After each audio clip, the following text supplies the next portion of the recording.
Estoy seguro que en más de una ocasión hemos tomado decisiones apresuradas por desesperación o ansiedad. ¿Sabes? En este episodio vamos a hablar sobre lo que sucede cuando actuamos impacientemente.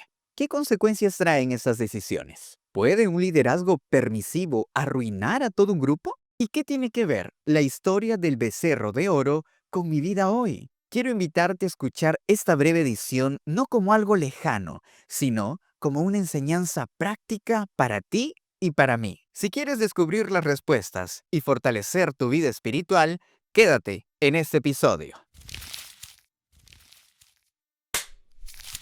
Hola, bienvenido a un nuevo episodio de esta serie de lecciones para jóvenes. Me presento si estás viendo este contenido por primera vez. Soy Marco Paisic y qué gusto recibirte en este canal donde desarrollamos los temas que la temporada, el libro del Éxodo, nos presenta. Un conjunto de episodios tan importantes que van más allá de una lectura o teoría. Y si quieres conocer más de este contenido, te invito a suscribirte. Cada semana compartimos estos episodios que tienen el propósito de ayudarte en tu crecimiento y desarrollo personal. Vamos con el tema para esta semana, que es el 12º, es decir, el tema número 12. ¿Cuando Dios desaparece?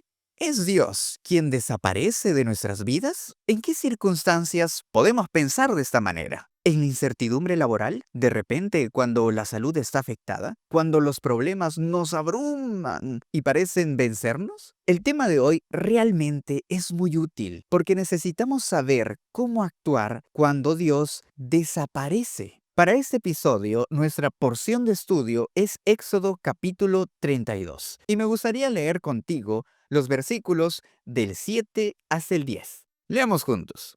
Entonces Jehová dijo a Moisés: Anda, desciende, porque tu pueblo que sacaste de la tierra de Egipto se ha corrompido. Pronto se han apartado del camino que yo les mandé. Se han hecho un becerro de fundición y lo han adorado, y le han ofrecido sacrificios y han dicho: Israel, estos son tus dioses que te sacaron de la tierra de Egipto. Dijo más Jehová a Moisés: Yo he visto a este pueblo, que por cierto es pueblo de dura cerviz. Ahora pues, déjame que se encienda mi ira en ellos y los consuma, y de ti yo haré una nación grande.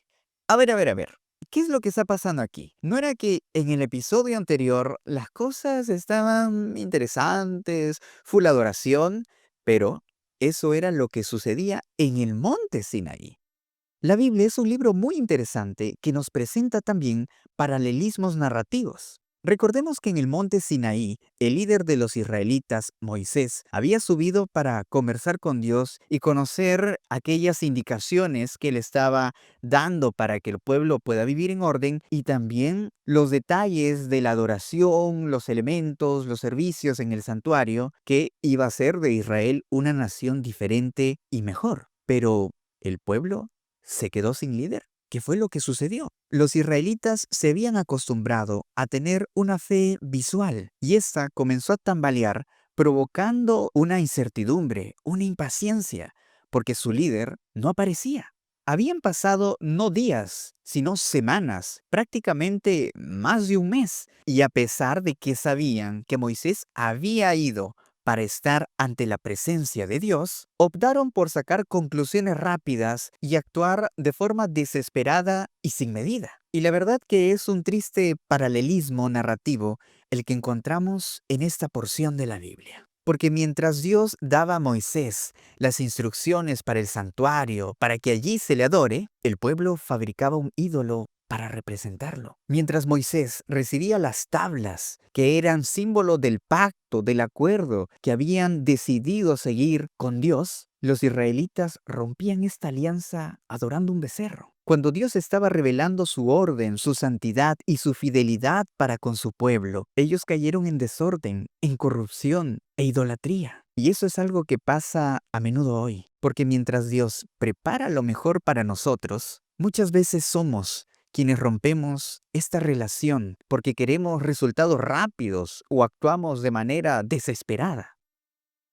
Ahora, y con mucha sinceridad, resulta muy fácil echarle hate al pueblo de Israel, y creo que lo hemos hecho durante muchísimo tiempo, indicando que Ese es un comportamiento, que ellos fueron así, que fueron así.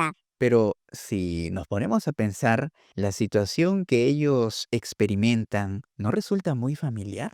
Me gustaría que juntos observemos ciertos detalles en este lado de la historia, no con el afán de justificar porque evidentemente, y cuando damos lectura a la Biblia, sí cayeron en un error, pero podemos rescatar ciertos puntos para evitarlos y comenzar a pensar de forma diferente. Ellos no se habían quedado a la deriva. Moisés, junto a Josué, que era su asistente, alguien que estaba entrenando, no se fueron sin decir nada. La Biblia menciona que Aarón y Hur quedaron a cargo, como los líderes temporales. Entre tanto, Moisés venía, pero la situación comenzó a calentarse. Ellen White, una escritora reconocida a nivel mundial, en el libro Patriarcas y Profetas podemos hacerle un zoom a ciertos detalles y la verdad, escribe un making of, por así decirlo, que es fiel al relato principal que es la Biblia. El pueblo comenzó a sentir desconfianza. Los días pasaban,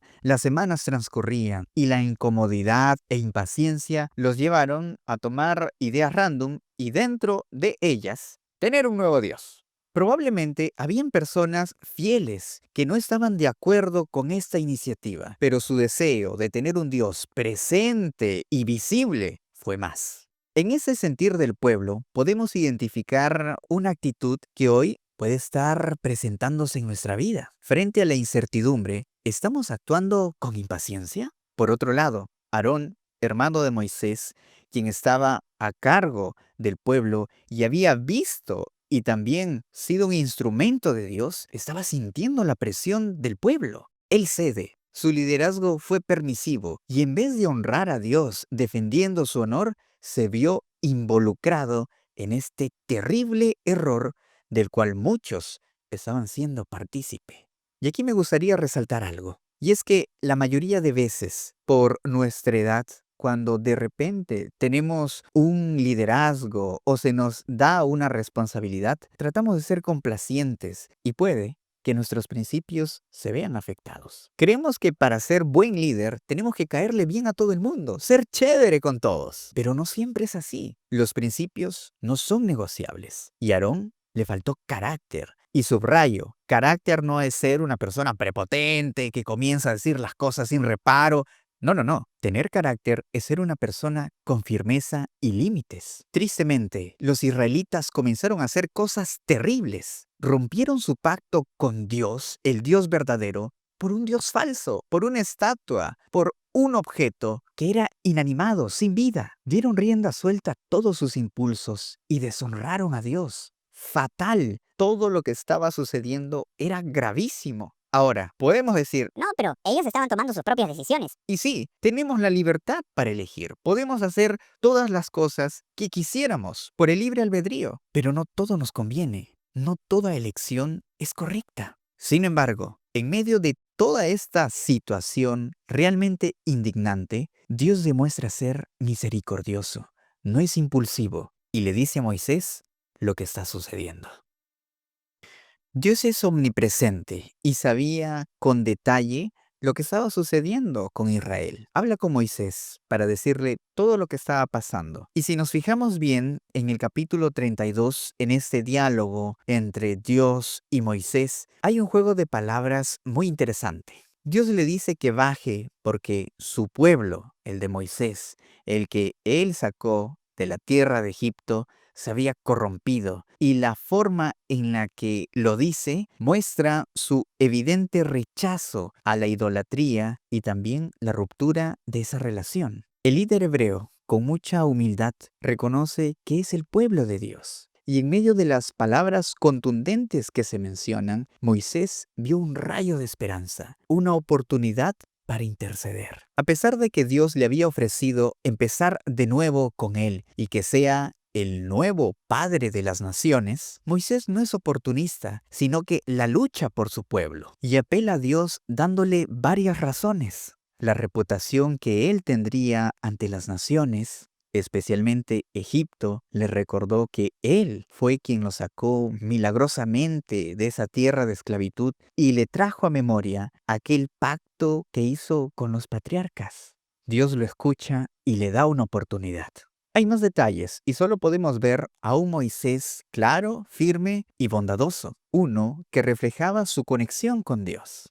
El trabajo de Moisés me parece muy sacrificado, pero a la vez interesante, porque frente al pueblo de Israel representaba al Señor y delante de su santa presencia apelaba por sus hermanos, por su nación, incluso ofreciendo su propia vida. Su rol como relacionista, como conciliador, como mediador, intercesor, es un reflejo a lo que Cristo haría en el futuro. Era una referencia a la obra de Jesucristo. Moisés solo podía pedir misericordia. En cambio, Cristo entregó su vida, cargando con nuestros pecados y abriendo un camino de salvación. Jesús es nuestro único intercesor y gracias a Él podemos acercarnos hoy al Padre. No sé con exactitud qué situación estás experimentando hoy y que reconoces que es el resultado de un actuar impaciente, desesperado. Puede ser una deuda tremenda por una tarjeta de crédito, tal vez la relación tóxica que dijiste sí en un momento de soledad, un problema en el trabajo donde cediste a la presión y dejaste a un lado principios como la honestidad. Pero a pesar de que hayamos cerrado y tomado decisiones desesperadas, Cristo nos ofrece no solo interceder por nosotros, sino también ayudarnos a encontrar una salida. Los israelitas que habían errado tuvieron la oportunidad de decidir por Dios, de hacer las cosas diferente. Y un claro ejemplo es Aarón, que de ser integrante de toda esta falsa adoración, arrepintiéndose de corazón, llegó a ser sumo sacerdote y servidor en el santuario. Hoy no tenemos un becerro en nuestra casa o en el parque, pero puede que en medio de mi ansiedad, de mi incertidumbre, de mi desesperación, estoy colocando mi confianza en el dinero, en el poder temporal, en la autosuficiencia. El hecho que Dios nos haga esperar, el hecho de que Dios no esté visiblemente para nosotros hoy, no quiere decir que nos ha abandonado. Él ve el momento oportuno para obrar en nuestras vidas y de la forma conveniente. Que la impaciencia o desconfianza, porque no veo grandes señales o milagros en mi vida, como en otros casos, no me lleven a desconfiar de Él y de su promesa mayor, de que Cristo vendrá por segunda vez. Mi fe en Él va más allá de lo que puedo ver o lo que pueda sentir. Es tener la certeza y la convicción, aun cuando el panorama parece difícil. Dios con tierno amor nos invita a confiar, a dejar a un lado ese deseo de querer hacer las cosas por mi propia cuenta, y no porque sea un limitante o Él no quiera que tomemos decisiones, sino porque sabe cuáles nos podrían llevar a la ruina. Dios siempre responde con un sí, con un no y la respuesta que más nos cuesta, una espera. ¿Qué te parece si esta semana buscamos fortalecer nuestra confianza con Dios a través del estudio de la Biblia y tomamos nota de ciertos versículos que nos ayuden a fortalecer nuestra confianza en Dios cuando las cosas se pongan difíciles? ¿Y por qué no? Hablar con un amigo y en particular interesarme en cómo yo puedo ayudarle a fortalecer su fe. Te pueden sorprender las respuestas. Un WhatsApp, una llamada, de repente una salida. Podemos ser de bendición para más de una persona. Me gustaría orar por ti, pidiéndole a Dios que nos ayude a confiar, a pesar de que la noche es muy oscura. Grandioso Señor, esta lección nos ha ayudado muchísimo. Te pido, por favor, que la persona que está viendo este contenido, tú puedas ayudarle a encontrar seguridad en ti. Permítenos verte cada día a través de tu palabra y comunicarnos en la oración. Discúlpanos, Señor, si nos hemos equivocado y puesto nuestra confianza en otro lugar. Queremos hacer las cosas mejor. Danos una oportunidad. Te lo pedimos en el nombre de Jesús. Amén, amén. Muchas gracias por ver este video. Si fue de ayuda para ti, me gustaría saberlo, así que deja tu comentario. Si no te has suscrito aún, pues te invito a que lo hagas. Cada semana tenemos un material para ti y tiene el propósito de ser un soporte para nuestra salud espiritual. Por cierto, has estado viendo un QR en el transcurso del programa. Y es que me gustaría mencionarte que hay una forma de estudiar estos temas de manera interactiva. Te invito a que puedas acceder y ver desde la comodidad de tu hogar todo este contenido que estoy seguro será de mucho apoyo. Así que escanea el QR y descúbrelo por ti mismo. Nos vemos en la próxima y última edición de la temporada. Chao, chao.